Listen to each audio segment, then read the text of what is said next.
Алтын құйрықты жылан. Ертеректе бір қыста Айсұлу атты әйелдің сіңірі шыққан күйеуі мен 7 ұлы болыпты.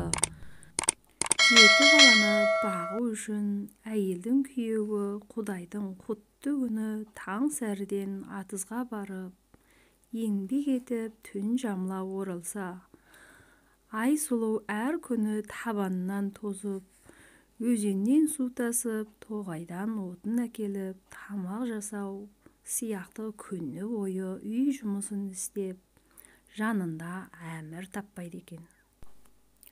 Ал олардың 7 ұлының жалқаулығына жаһанда жан жетпейді.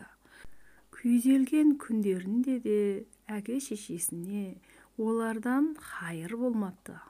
Қасірет шеккен ана Құдайға құлшылық қылып құлдық ұрыпты. Құдай-ау, бізге тағы бір бала бере көр. Берген балаң қара жанымызға қайырымды болсын, деп тіленіпті. Күндердің бірінде Айсұлу жүкті болып бала көріп, көрген баласы бала емес, сала құлаш жылан болып шықты. Оның үстіне ол туыла салысымен жер бауырлай үйден шығыпты да тоғайға еніп ғайып болды. Ежелден сормаңдай Айсұлу өзінен туған баланың бала емес жылан екенін, оның тағы кетіп қалғанын көріп, тіпті де қайғыға батыпты. Сөйтіп өзінің бақытсыздығына бола бірнеше күн көзінің жасы құрғамапты. Бір күні Айсұлу түс көріп, түсінде әлгі жылан баласы өзінің қойнында жатқан екен. Шеше, мен үшін мұнша қасірет шеккеніңіз не? Мені қарғыс атқан, сондықтан жыланға айналып туылып отырмын, депті баласы. Қандай қарғысқа қалып едің? Деп сұрапты Айсұлу. Мен бұрын байлығым басымнан асқан адам едім. Бірақ дүние дегенде шыбын жаным шиқ ете түсуші еді.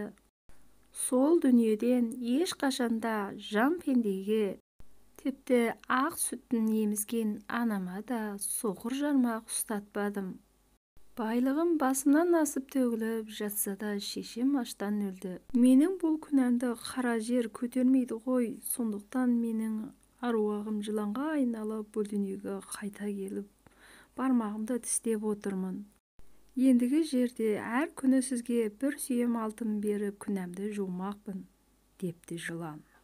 Бір сүйем алтын дейсің бе? Депті Айсұлу. Солай, әр күні бір сүйем алтын беремін. Ертеңнен бастап мен әр күні үйге келіп бір шыны сүт ішемін.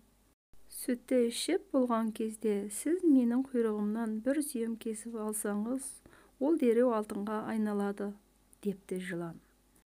Балам-ау, бүйтсең сен бейнет көресің ғой, депті Айсұлу. Жоқ шеше, ол маған бейт жаққан құрлы да болмайды, депті жылан.